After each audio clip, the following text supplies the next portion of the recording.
Aha. Osmanlı şarkısı. Yox, tələs bir gəlin İngiltərəni izah edeyim. İngiltərənin xəritədə yerdi, bilirsiniz hamınız. Bəli. Hamınızdan dəfələrlə demişik də İngiltərənin xəritədə yerdi. Mən də deyəsən sən xəritələri. Mənim. Xəritə bilirsən nəriyiz? Bunları çıxartırarsan dərsdən sonra. Nə xəritə deyərsən, dərs çıxartırar.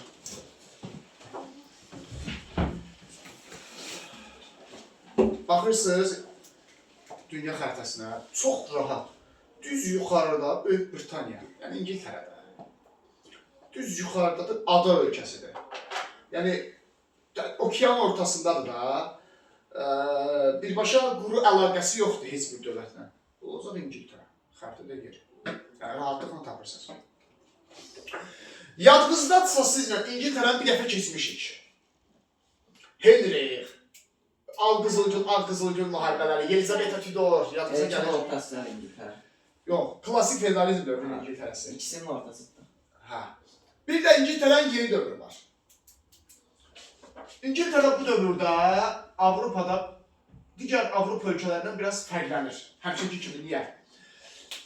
İngiltərə yaxşı cəhəti odur ki, uşaqlar, dünyada hər şeyi ilk dəfə yaşayan ölkədir.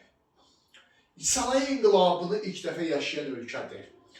Nə bilim, vətəndaş müharibələrini, daxili vətəndaş müharibələrini, burjuva inqilabı dövründə ilk dəfə yaşayan ölkədir. Burjuva inqilabını ilk yaşayan ölkədir. Bu baxımdan İngiltərə digər ölkələrdən üstün cəhət olmamışdır. Hə? Olmuşdu, amma burjuva inqilabı deyildi onda Romada. Bu burjuva inqilabını eləyən ilk dövlət.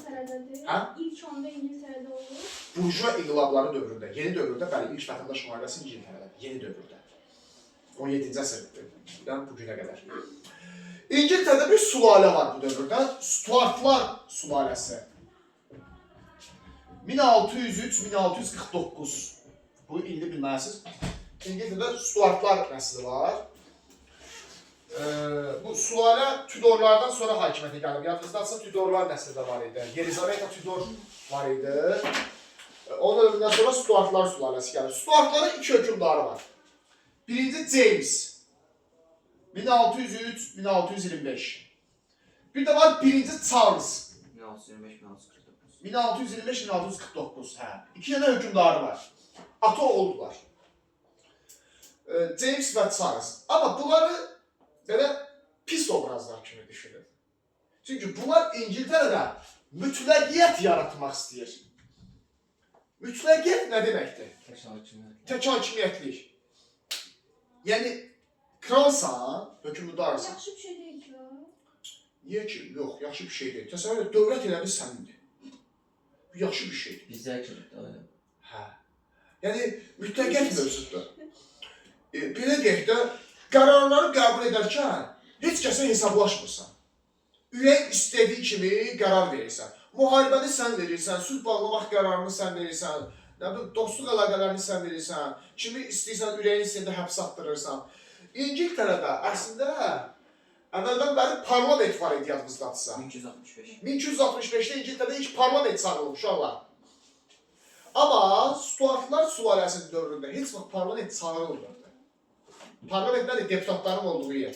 Bir növ Stuart hökümdarları James'dən Charles əhali qəzəbinə səbəb olurdular. Əslində əhali acığına səbəb olmuşlar ki, bunlar xalqı saymırdılar, parlamenti saymırdılar, çağırmırdılar. Yəni mütləqiyyət formalaşdırmışlar. Bu birinci James, bu biraz azmaz ağıllı adam idi. Bu arada da olsa xalq içində çıxırdı, gəzirdi, biraz zavatın gözünə xoş görməyə çalışırdı. Amma onun ərköyün oğlu, birinci Charles, ümumiyyətlə belə deyəsək, lap ağını çıxarmışdı. Lap bu dövrdə cəmatı boğaza yığmışdı. Plus birinci Charles'ın dövründə sosial-iqtisadi böhran baş verir ölkədə.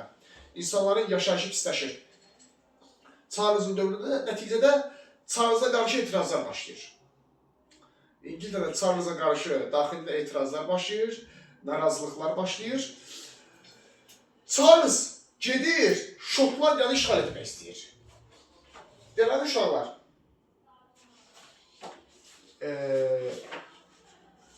düz İngiltərə oxarısında, bu İngiltərədə düz yuxarısında biraz Şotlandiya dövləti var. İngiltərə oxarısında. Charles Şotlandiyanı işğal etmək istəyir. 1640-cı il Şotlandiyanın işğalı. Şotlandiya da zəif dövlət deyil. Yəni o dövrdə İngiltərənin qonşuluğundadır, güclü bir dövlətdir. Yəni Şotlandiyanı işğal etmək asan məsələ deyil. Sənə pul lazımdır. Sənə böyük ordu lazımdır. Buna görə də vergilər artırmaq lazımdır. Vergilər artırmalısan ki, ölkənin büdcəsinə pul daxil olsun. Və sən gedib Şotlandiyanı işğal edə bilərsən. Və 1640-cı ildə Charles uzun müddətli parlamenti çağırır. Belə bir dövr var, 1640-1653-cü il. Uzun müddətli parlament dövrü.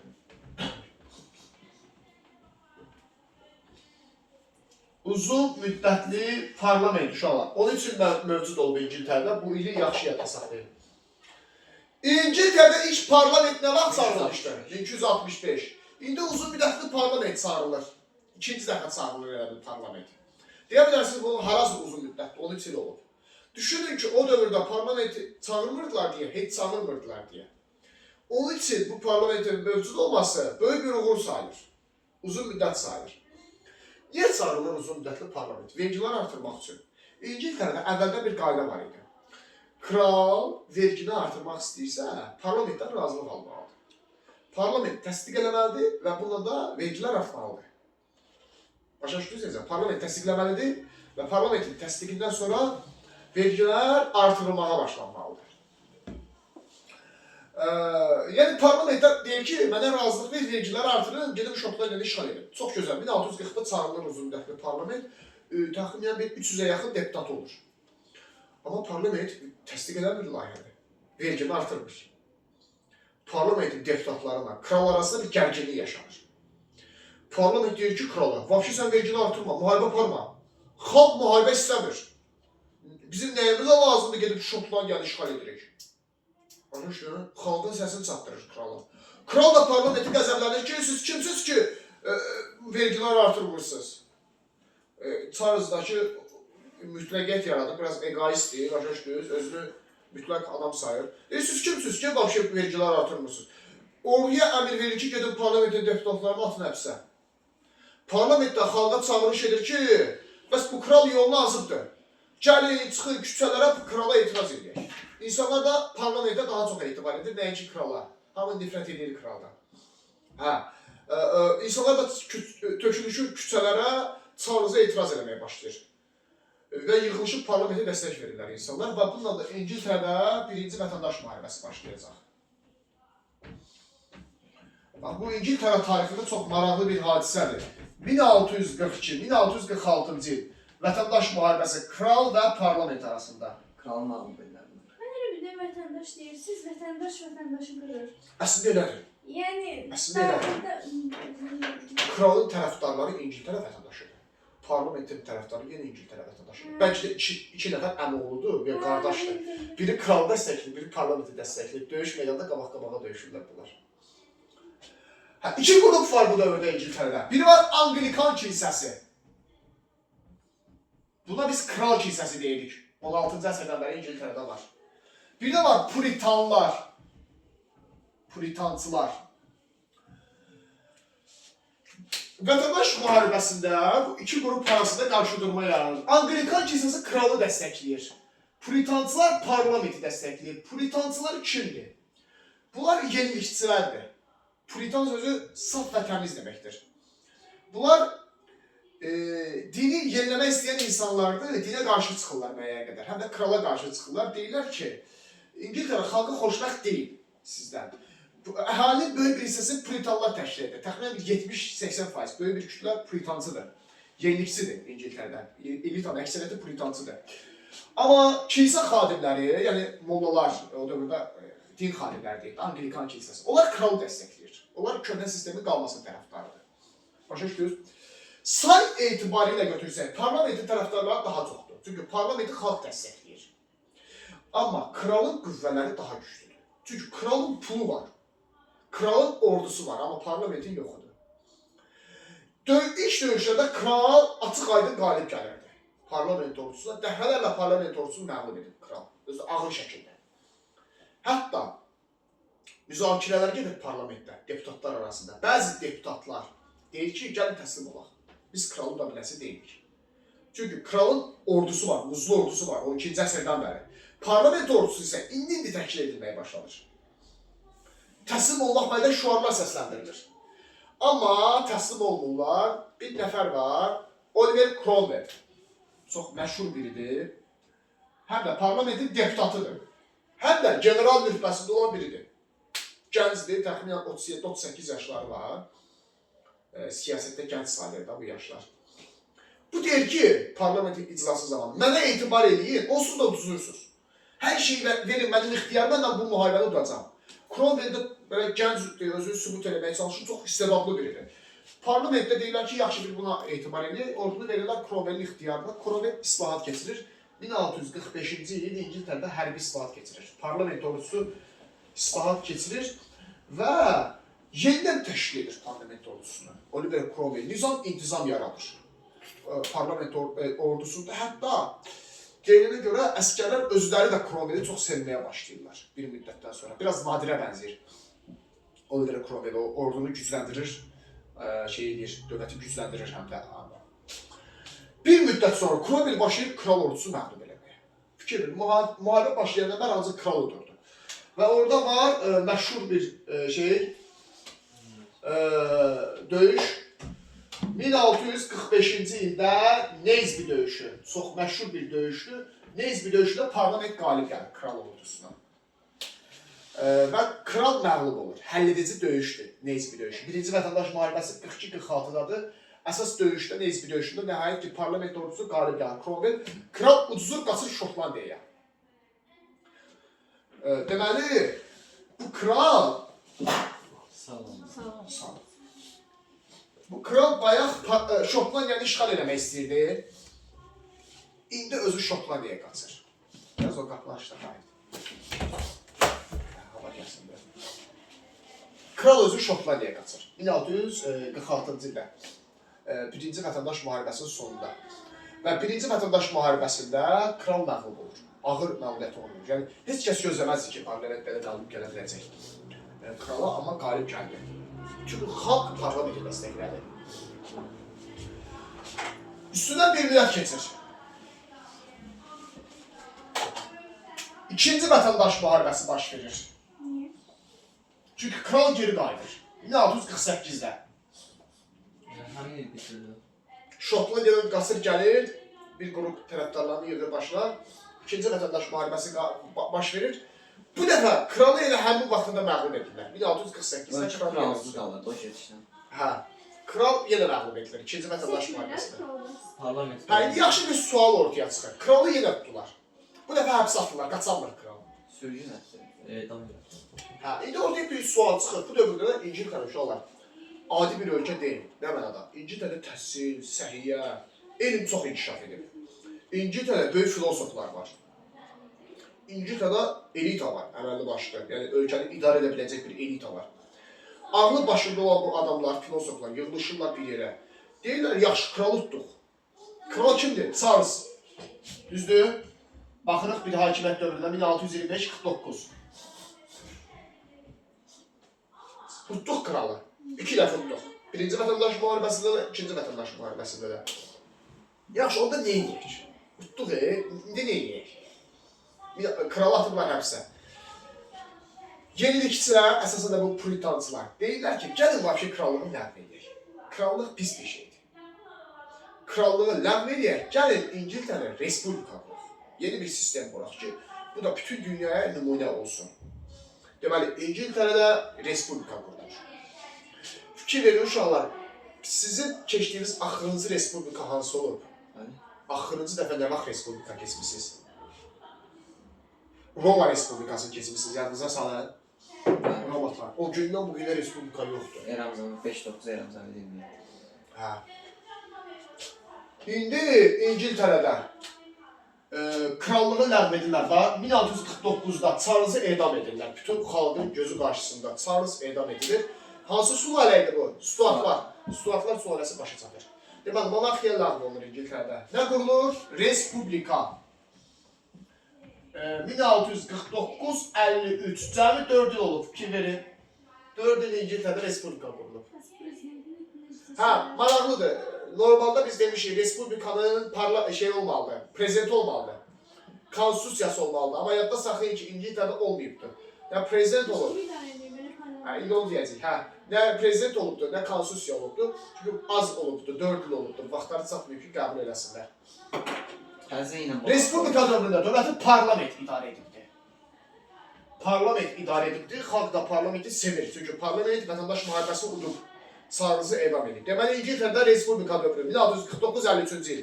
İngiltərə parlament tərəfindən idarə olunub. Çox gözəl, xalqın istədiyi hökumət quruldu. Hə, amma bir müddət sonra vəziyyət dəyişir. vergiləri artırılır. Parlament başlayır vergiləri artırmağa. Parlament gedir İrlandiyanı işğal edir. 1649-dir İrlandiyanın işğalı. İrlandiyanın işğalı. İrlandiyana baxın xəritədə. Biz İngiltərənin uşaqlar sol tərəfində görürsünüz dövlət var. Bunların qonşuluğunda İrlandiya. Gedir İrlandiyanı işğal edirlər. Hətta kitabda qəşəng bir cümlə var. Yazılıb ki, Qalçı ordusu. hə, deməli inqilabçı İngiltərə parlamenti, İngiltərə Respublikası işğalçı ordu olur. İndi gəlib başqasının torpağını işğal edir. Xalq arasında yeni narazılıq başlanır. Ki biz kral pisdir deyə kralı devirdik. Düzdür, kral pisdir, kralı devirdik, Respublikanı gətirdik. Bu Respublika da pis çıxdı ki. Da kral da işğal edir başqasını, bu da işğal edir. Bunun fərqi nə oldu? Ya kral da gedib vergiləri artırırdı, parlament də vergiləri artırır. Da bunun fərqi nə oldu? Deməli, parlamentə qarşı da narazılıqlar başlanır. Mətbuatda o dövrdə də qəzetlər var idi, qəzet jurnallar var idi. Qəzet və jurnallarda parlament əleyhinə yazılar getməyə başlayır. İngiltərəli ziyalılar tərəfindən. Bir dəfə xalq Respublikadan narazı qalır. Hə, indi nə olacaq? Ortaya bir nəfər çıxır. Oliver Cromwell. Sevgili eləmişdi mən. Kral kimi şey olur, o da sırf qəddar olur, yoxsa... Hə, parlamentdə qəddar davranır.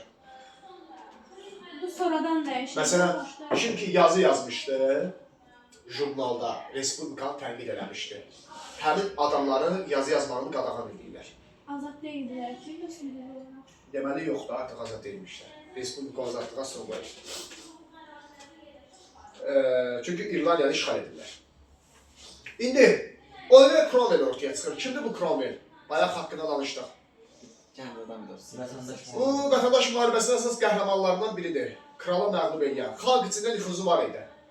Gənc adam kimidir, dəmir yumruq kimi, dövləti birləşdirə biləcək güc kimi tanınır. Hamı deyir ki, bu yaxşı adamdır. Bu adam bizim içimizdən çıxan biridir. Kasıb olub, sonra böyük varlı olubdur. Bu kasımın dərdini anlayan, buna etibar edən Cromwell-də orduda nüfuzu var. Yığır əskərləri başına gedib parlamenti tutur. Əvvəl özü parlamentin tərəfində idi. İndi özü hərbi çevriliş edir həmin parlamentə qarşı. 1653-cü ildə parlamentə son qoyur. Deyirlər ona Oliver Cromwell-in hərbi çevrilişi. İngiltərə Respublika başa çatır. Bu dəfə Oliver Cromwell-in diktatura dövrü başlayır. Kitabda belə yazılır. Oliver Cromwell-in Lord Protektoratlıq dövrü. Lord Protektoratlıq yəni diktatura deməkdir. Diktatura nədir? Tək başına hakimiyyət. Sərt nizam intizam. 1653-1660. Bu dəfə İngiltərəni Oliver Cromwell idarə etməyə başlayır tək başına. Hə? Onsuz da idarə edə bilmir, doğru düzgün. Yox, ordu, əskərlər Cromwell-i sevirdi. Ordudan dəstək alır. Ordu həmişə kimin tərəfindədirsə, balaca ölkələrdə adətən ordu kimin tərəfində dayanırsa, o hakimiyyətə gəlməyə bacarır. Çünki silahlı qüvvədir. Güc ondadır. İndi bir məsələ var. Cromwell gəldi. Deməli, bunlar birinci monarxiyanı demirdilər, düzdür? Stuartları. Pisdir deyə Respublikanı gətirdilər. Respublikada pis çıxdı, Cromwell gətirdilər. 1653-60 Cromwell dövrü. Bu onlardan da pis çıxır. Cromwell'in dövründə belə bir cümlə var. İngiltərədə terror rejimi yaradılır. Normaldır da, safdılar da, yəni bu adam demokratiya yaradarmı İngiltərədə? Bu adam hərbçidir. Bu adam gözünü sərt qaydalarla açıbdır. Hərbçilər həmişə sərt qaydaların tərəfdarı olur, diktaturanın tərəfdarı olur, o azadlıq tərəfdarı ola bilməz. Hərbi qaydalar həmişə sərt qaydalar olubdur. Bu adam lap ingilisləri belə az qala dar ağaclaması. Təsəvvür edin ki, mətbuatda jurnalistlər yazı yazır, edam edir hamısını. Senzura tətbiq edir. Mətbuatda vəbşi heç kim mənim əleyhimə yazı yaza bilməz. İngiltərədə gecə, nə bilim, filan saatdan sonra çıxmağa qadağan edir. Çölə çıxmağa qadağan edir, tutaq ki. Cromwellin dövrü lap belə pis dövr olur. Buna qarşı daha böyük narazılıq formalaşır. Amma bunu devrəcək kim qalıb? Heç kim qalmayıbdır. Hamını edam edibdir Cromwell. İngilislərin şansı gətirir ki, Cromwell xəstə idi. Genetik xəstəliyi var idi, tez ölür. Oğlu da var idi, Richard Cromwell. O da xəstəliyi var idi. Şansları gətirir ki, o da tez ölür. Yoxsa bunlara heç kim devrə biləsi deyildi. Cromwelllər ölür 1660-da, İngilislərin canı qurtarır Cromwelllər. Başa düşdünüz? Deməli, İngiltərədə 2 dənə vətəndaş müharibəsi oldu. Monarxiya son qoyuldu, Respublika dövrü oldu. Respublika dövründə İngiltərənin parlament idarə edib. Parlamentdən sonra Oliver Cromwell dövrü başlayır. Cromwell də 1660-da ölür. Ortaya sual çıxır. Yaxşı, bəs İngiltərəni kim idarə eləsin? Cromwell öldü, canları tutardı. Yaxşı, biz nə quraq? Onu qurduq, bu pis çıxdı, bunu qurduq, bu pis çıxdı. Bəzi şəxslər ortaya çıxır, filosoflar. Deyir ki, deyəsən bu rəhmətli krala haqsızlıq eləmişik. Anlaşdınız, bizdə bir söz var, gələn gedən axtarır. Deyəsən bu rəhmətli krala çox haqsızlıq eləmişik. Düzdür, biraz səfərkətlər olur, amma ən azından xalqı başa düşürdü. Gəlin bu krallığı bərpa edək. Təzdən krallığı bərpa edirlər. Buna deyirlər, Stuartların restavrasiyası. Restavrasiya nə deməkdir? Bərpa. Stuartlar bərpa olunur. 1660-1688-ci il. İngiltərədə Stuartlar sülaləsini təzdən bərpa edirlər. Bu edam elədikləri Charles var idi. Bunun oğlu Şotlandiyada qalmışdı o vaxtda. Oğluna məktub yazdılar ki, da bağışla tabi edam eləmişik. Sən gəl hakimiyyətə. Təzdən bunu oğlu hakimiyyətə gətirirlər. Deməsən Stuartlar bir də gəlir. İkinci Charles adından çıxır taxta. 1660-1685 ikinci Charles'ın dövrüdür. Deməli Stuartlar yenə gəldi. Deməli bunlar krallıqda qaldılar yekunda. İndi hər şey yaxşıdır, razıdırlar. Kral da xalqdan razıdır. Belə gedir, vaxt illər ötürü çıxır gedir, hər şey qaydasındadır. Sonra ikinci Charles'dan sonra ikinci James gələcək, onun oğlu. 1685-88. Heç bunların illəri lazım deyil. Belə baxanda ikinci Charles'dan James'in. Bir də birinci Stuartların restavrasiya dövrü 60-88-dir. Hər şey gözəl gedir, indi birdən-birə yenə pisləşir vəziyyət. Niyə? Bunları yenə belə deyək, başı gedir. Anglikan şeylər. Anglikan kiləsi ya. Bunlar katolikliyi bərpa eləmək istəyir. Katolikliyin bərpası. Katoliklik yadımıza düşür, xristiyanlığın bir təriqətidir.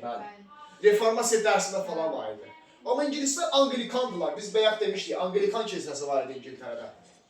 İngilislər 200 ilə yaxındır ki, katoliklikdən çıxıblar. Katoliklik ümumiyyətlə qalmayıb, zəifliyibdir. Roma papası idi başında dayanan katoliklik. 1517-də başlamışdı, 16-cı əsrdə. Niyə bərpa eləmək istəyirlər ki, siyasi olaraq nə əldə edirlər? Katolikliklər özləri. Sırf özlərinə görə? Deməli, bunlar da mütləqiyyət yaradırlar. O cəmat desin, ağır. Biz Anglikanı, biz vəbşi az qala Anglikanlıqdan çıxıb yavaş-yavaş dindən lap uzaqlaşmaq istəyirik. Siz vəbşi gətirirsiniz, təriqəti gücləndirirsiniz. Onda deyirlər necə eləyək? Bir nəfər var. Oranlı Wilhelmdir adı. Bu, Normandiya vilayətində var. Oranın hakimlərindən biridir. Savadlı adamdır. Tanınmış biridir. Ona məktub yazırlar ki, gəl bizi xilas elə. Biz bilmirik nə həll edək. Oranlı Wilhelm qüvvələrlə bir yerdə gəlib. Qaralıymış bu? Normandiya vilayəti, o vilayətidir, Fransa tərəfdə. Gəlir, öz qüvvələrlə bir yerdə kralı məğlub edir. Xalq da dəstəkləmir, bunun kimi dəstəkləyən. Wilhelmi dəstəkləyirlər. İngiltərədə buna deyirlər şanlı inqilab uşaqlar. Çox məşhur bir hadisədir. 1688-ci ildə İngiltərədə şanlı inqilab baş tutur. Yaxşı. Fikir verin, yenə Stuartlara son qoyuldu. 1688. Stuartların restavrasiya dövrü başa çatdı. İngiltərədə şanlı inqilab. Bu inqilab çox belə məşhur bir inqilabdır. Birincisi qansız yolla baş verir, dinc yolla baş verir. Çox uğurlu alınır, ona görə bunu şanlı inqilab adlandırırlar. İkinci məsələ. Sual çıxır ortaya. Yaxşı, bəs İngiltərə necə idarə olunsun? de sorayım. Kansız niye oldu bas? Neyle oldu? Bu kral müqavimət göstərmədi. Bunun gəldiyini görən kimi təslim oldu. Razılaşdı. Təslim oldu. Öz belə dediyində qalmadı çox. Nə deyirsə onu elədi. Deməli, ortaya sual çıxır. Yaxşı, necə eləyək? Bir sistem. Siz İngiltərədə özünə məxsus cəhəti budur ki, İngiltərə götürə biləcəyi bir nümunə yoxdur. Bu, burjua inqilabını tarixdə eləyən ilk ölkədir. Tarixdə ilk dəfədir ki, bunlar feodalizmə son qoyacaqlar, kapitalizm yaradacaqlar. Bilmirlər necə bir sistem seçsinlər ki, bu yeni dövrdə özünü doğrultsun. Çünki bunlar ilk dəfə bu hadisəni törədən xalqdır. İngiltərə filosofları var, çox məşhur filosoflar, John Locke'dur, Stuart Mill'dir, böyük dahi adamlar da burada. Bunlar otururlar, deyirlər ki, elə bir sistem quraq ki, ideal sistem olsun. Və bir daha İngiltərədə daxili çəkişmələr, vətəndaş müharibələri olmasın. Necə bu sistem olacaq? Monarxiya qalır. Yəni kral qalır. İndi də var mı? Hə, indi də var İngiltərədə. O gündən bu gündən kralı saxlayırlar. Amma parlamentdə qalır. Kralın indi prezident ayrı da olardı yoksa? Prezident yoxdur. Prezident ve kral. Hə, elə o dövrdə bu sistemi müəyyənləşdirirlər. Elə monarx qalsın. Kral da dövləti idarə edir. Amma bir məsələ var. Axı kral da insandır, səhv eləyə bilər. Biz bayaqdan onu görürük. Kral nə qədər səhv elədi, düzdür? Bəs o səhv eləsə onun səhvini kim düzəltsin? Parlament düzəltsin. Başa düşdünüz? Kralın hakimiyyəti məhdud olsun. Yəni ağsaqqal kimi orada dursun, amma heç bir iş görməsin. Çünki ona versə bütün işləri o gedib özünə diktatura yaradacaq. Növbəti parlament idarə edəsin. Lazım gələndə bəzi məsələlərə kral baxar. Çox maraqlı bir sistem yaradırlar. Fəlsəfədə ona deyirlər dialektika. Nə ondandır, nə bundandır. Qarışıqdır. Qarışıqdır. Hərəsindən biraz götürür. Başa düşdünüz, ortaya ikisini də yaxşı şeyini götürür, ortaya bir şey qoymağa çalışır. Monarx qalır, həm də parlament qalır. Parlamentli monarxiya olur. Parlament səhv eləsə, onun səhvini monarx düzəldəcək. Kral səhv eləsə, onun səhvini parlament düzəldəcək. Onda birdən ikisi də səhv eləsə. Bu da insanlardır, bunlar da insandır, səhv eləyə bilər. Onda deyirlər, bir dənə qanun qəbul edək. 1689-cu il hüquqlar haqqında bil sənədi, adı belədir. Hüquqlar haqqında bil sənədi qəbul olunur. İngiltərədə konstitusiya yoxdur, bugünə qədər də yoxdur. Əvəzində konstitusiyada üstün bir sənəd var. Hüquqlar haqqında bil sənədi. Əgər ikisi də səhv eləsə, onların səhvini hüquqlar haqqında bil kitabı düzəldəcək. Kitab deyilir, qanunlar toplusu, konstitusiya kimi. Nə yazılır orada? Söz azadlığı, mətbuat azadlığı özdə belə başlanır. Yığıncaq azadlığı verilir hamıya. Hər kəsin söz azadlığı var, mətbuat azadlığı var, yığıncaq azadlığı var. Onu heç kəs məhdudlaşdıra bilməz. Nə kral, nə parlament. Demək, hamısından da üstün bir qüvvə hüquqlar haqqında bil sənədidir. Tutaq ki, sən ürək istədiyi vaxt mətbuatda, qəzetdə yazı yaza bilərsən, istədiyin adamı tənqid edə bilərsən, parlamenti də, kralı da, heç kim sənə bir söz deyəməz. Bu sənin söz azadlığındır. Bu hüququ sənə hüquqlar haqqında bil sənədi veribdir. Deyir, bu hüquqlar haqqında bil sənədi lazım gəlsən parlamentdən də üstündür, kraldan da üstündür. Sən, neyinsən, öz fikrini cəmiyyətə çatdıra bilirsənsə, burada diktatura yarana bilməz, istəsələr də yarana bilməzlər. Mətbuat azadlığı, yığıncaq azadlığı, sən istədiyin vaxt yığılışın tərəfdarlarla birlikdə aksiya keçirə bilərsən, nümayiş keçirə bilərsən, sənə heç nə deyə bilməzlər. Heç icazə də almağa ehtiyac yoxdur. Yığılış, ya da aksiya keçir.